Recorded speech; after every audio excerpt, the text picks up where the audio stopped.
নমস্কার, আমার ভুরিভোজ চ্যানেলে সকলকে স্বাগত জানাই। Welcome to my channel Bhurivoj. আমি আজকে বানাবো মেথি শাকের রেসিপি। তার জন্য মেথি শাকটা বেছে ভালো করে ধুয়ে ছোট ছোট করে কেটে নিয়েছি। কড়াইতে সর্ষের তেল দিয়ে দেব। সর্ষের তেল দিয়ে প্রথমে বড়িগুলো ভেজে নেব। বড়িগুলোকে একদম লাল করে মুচমুচো করে ভেজে নিতে হবে। আমি শাকে বড়ির গুঁড়ো ব্যবহার করব, ওই জন্য ভালোভাবে বড়িটা ভেজে নেব। দেখুন একদম ভালো করে লাল করে ভেজে নিয়েছি। দুটো দিকই ভাজা হয়ে গেলে অন্য একটা পাত্রে তুলে নেব। এবার কড়াইতে যেটুকু তেল রয়েছে তার মধ্যে আমি ফোড়নে দিয়ে দিলাম একটা শুকনো লঙ্কা ভেঙে দিয়ে দিলাম। শুকনো লঙ্কাটা একটু ভাজা হয়ে গেলে একটু বেশি পরিমাণে কালো জিরে দিলাম। এবার এর মধ্যে অল্প কয়েকটা মেথির দানা, একটু গোটা জিরে বা সাদা জিরে, একটু মৌরি এর মধ্যে দিয়ে দিলাম। দিয়ে এটা একটু ফোড়নটাকে ভালো করে ভেজে নেব। কালো জিরের পরিমাণটা বেশি দিয়েছি, মেথি অল্প পরিমাণে দিয়েছি। ফোড়নগুলোকে ভালো করে ভেজে নেব। ভালো করে ভাজা হয়ে গেলে এবার কেটে রাখা মেথি শাকটা দিয়ে দিচ্ছি।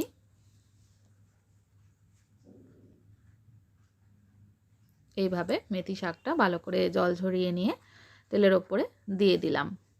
দিয়ে এবার ভালো করে মিশিয়ে নিচ্ছি, মিশিয়ে ভাজা ভাজা করে নেব।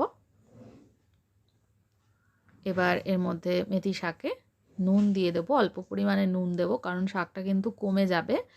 আর যে ভাজা বড়িগুলো আছে সেগুলো একটু গুঁড়ো করে নিচ্ছি।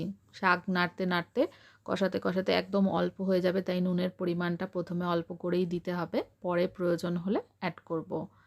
নুনটা ভালো করে মেশানোর পরে শাক থেকে কিছুটা জল বেরোবে, সেটাকে শুকিয়ে নিতে হবে। মাঝে মাঝে একটু নেড়ে চেড়ে নেব। এবার কিছুক্ষণ রান্না হয়ে যাওয়ার পর এর মধ্যে 3-4টে চেরা কাঁচা লঙ্কা দিয়ে দিলাম।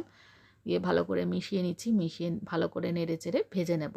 আর খুন্তি দিয়ে একটুখানি একদম ঘেটে নেব, যাতে শাকটা একদম মিহি হয়ে যায় আর খাওয়ার সময় বেশ ভালো লাগবে।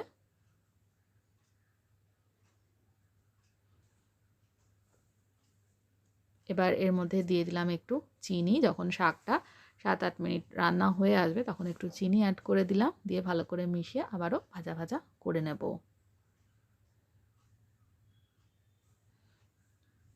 দেখুন অনেকটাই কিন্তু শাকটা ভাজা ভাজা হয়ে এসছে। 10-12 মিনিট ধরে আমি এটা অল্প আঁচে ভালো করে নেড়ে চেড়ে ভেজে নিয়েছি। একদম শুকনো শুকনো হয়ে এসছে। এবার আমি এর মধ্যে অল্প পরিমাণে একটু জল দেব। খুব বেশি জল কিন্তু দেব না, কারণ শাকটা ভালো করে ভেজে নিয়েছি। একটু জাস্ট শাকটা মাখা মাখা করার জন্য একটু জলের ব্যবহার করলাম। এই জলটাকেও কিন্তু পুরো শুকিয়ে নেব। জল শুকিয়ে গেলে এর মধ্যে ভেজে রাখা বড়িগুলো দিয়ে দিচ্ছি। ভাজা বড়িটাকেও মিশিয়ে নেব। বড়িটা কিন্তু আমি সেদ্ধ করব না, বড়িটা এরকম ভাজাই থাকবে, খাওয়ার সময় মুচমুচে লাগবে, খেতে কিন্তু ভীষণই ভালো লাগে এভাবে ভাজা বড়ি দিয়ে মেথির শাক।